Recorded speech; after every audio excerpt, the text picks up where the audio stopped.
Hey guys, welcome back to the tavern. If this is your first time here, here is what's going on.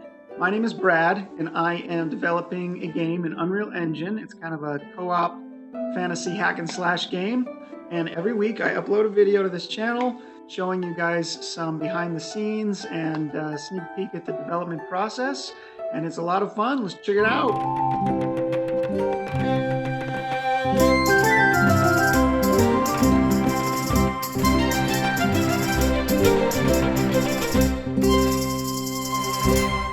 In the video from last week, I showed off a gameplay demo that I had, and I mentioned that I was going to have to start over. So a lot of you guys were asking me why I had to start over.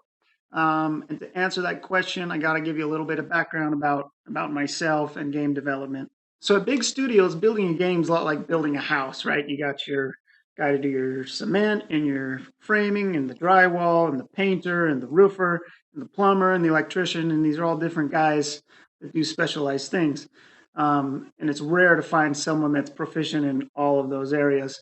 A game is exactly the same. So you've got design, your story writers, modelers, you got texturing, rigging, animation, sound effects, music, UI, UX, playtesting, and that's not even to mention all the programming that glues it all together. As a solo developer, I have to do all of those things, but I'm not good at all of those things. The only thing that I'm actually good at is animation. So I went to school for animation. I went through a program called Animation Mentor. It's a really cool program where industry professionals from all the big studios, Pixar, DreamWorks, ILM, you name it, they are the teachers. And it's all online. It was a great program. It gave me great fundamentals, the 12 principles of animation, Walt Disney, Nine Old Men, all that great stuff. And so I'm pretty confident in my animation skills. I am passable with texturing and modeling.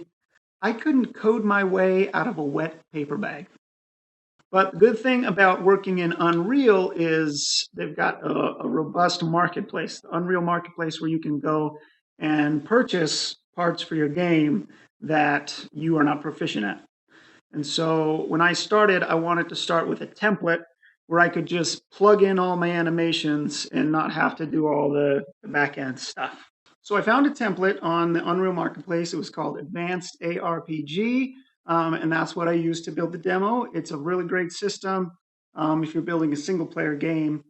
I'll come back to that. And made by some really great guys I got to know, had a cool community, and I highly recommend it again. And everything was going great until one day I learned about a little thing called network replication. So basically, if you want to make a game multiplayer, you have to plan for it and code for it from the ground up. You have to tell every single item and event in the game if it's happening on the server, so it happens for everyone, or if it's just local, so it's just for one player. So for instance, maybe you want each player just to see their own UI or to hear a certain sound effect that just pertains to them. On the other hand, the location of an enemy or the amount of health that a boss has, of course, you want that to go to everybody. So before I even started an AARPG, I did see that it was made for single player, but I mistakenly assumed that it wouldn't be that big of a deal to convert a single player game to a multiplayer game. So long story short, it's going to be way too much work to try and get AARPG as a multiplayer. So I decided it'd be a lot easier just to start over. So I'm using a new template now. It's called ACF, Ascent Combat Framework. And so far it's been going pretty good. We'll just jump in Unreal. I'll show you. All right, so here we are in Unreal Engine. If you are unfamiliar, a game engine is just a computer program where you bring all your assets together from other programs that you make, Maya, 3ds Max, Blender, things like that. You bring them all in here, put them together to make your game. Unreal Engine is my game engine of choice. There's lots of good ones out there, but this is the one that I like to use. Like I said, I'm using a template called ACF.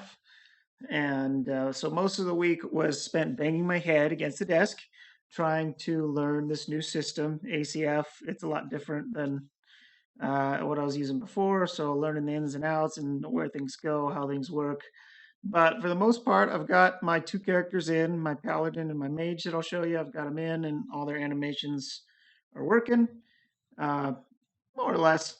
There's some bugs, but that's half the fun, is seeing what doesn't work. So I'll show you the Paladin first.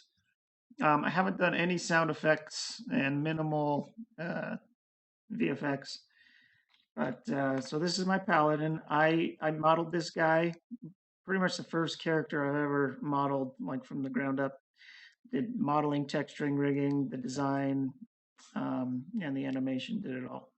So that's this guy. So he's kind of like a tank slash healer, high health. He can block with his shield. He can aggro enemies to draw them off the other players, and he can also heal. So both players have a light combo and a heavy combo. So this would be the light combo.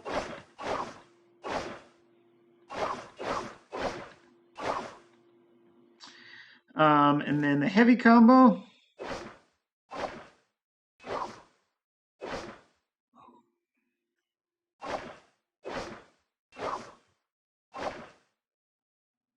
So I do my animation in Maya, and then I bring them in here.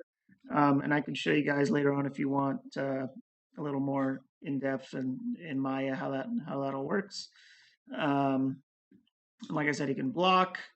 It's a little funky right now when he moves with his block. His shield like clips through his head, so that's cool. But it's a lot better than it was. You should have seen it before.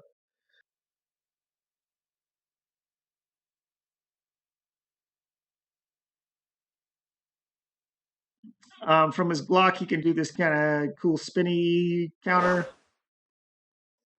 Oops. Again. That's kind of cool. I'm not exactly sure what function that serves, but it looks cool. And then we can dodge like a dive roll. Actually have 4 directions. He can, when he's blocking, he can dive roll right and left, but it's not working at the moment. It's just doing the one. And it works okay, but and then out of his dive roll, he can do this uppercut attack. Shoryuken. And then you might have noticed when he runs, sometimes I get this weird. See if we can do it. This thing. I don't know what that's about, to be honest. Something to do with the animation blend space, if you know what that is, but I don't really know how to fix it. But like I said, that's the fun. And then he's got this healing circle that he can put down on the ground. Looks something like this. So while you're inside the circle, you have this glowy effect. If I've got full health, so you can't see it, but my health would slowly regenerate while I'm inside the circle, and it works for him and his teammate. So yeah, that is the Paladin. And then we can switch over here, select our pawn, and we want our Mage. So again, the Mage, I modeled, textured, animated. Didn't turn out quite as well. I got a lot of issues. One being he doesn't really have a face. It's kind of temporary, but a lot of like clipping, like his skinning isn't quite right. You can see his sash is clipping through his body and kind of a mess. And when this guy runs, his cape does this thing. Again, I don't know what that's about. I'm kind of new at this cloth simulation business. But so this Mage is a ranged character. He likes to stand back and deal damage from a distance. So his light combo is these ice spears that he shoots. Like I said, no sound yet. And that last it'll be something a little different. But one thing that I already like a lot better than the old system, the old system was just like this. He always just shoots straight forward. But now, if I hold down right mouse, I can aim.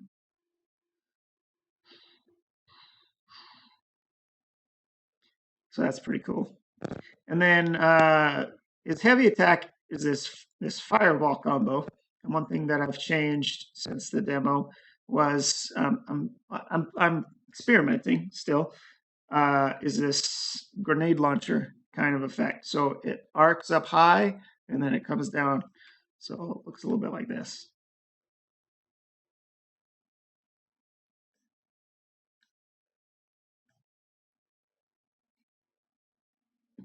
So that's kind of fun.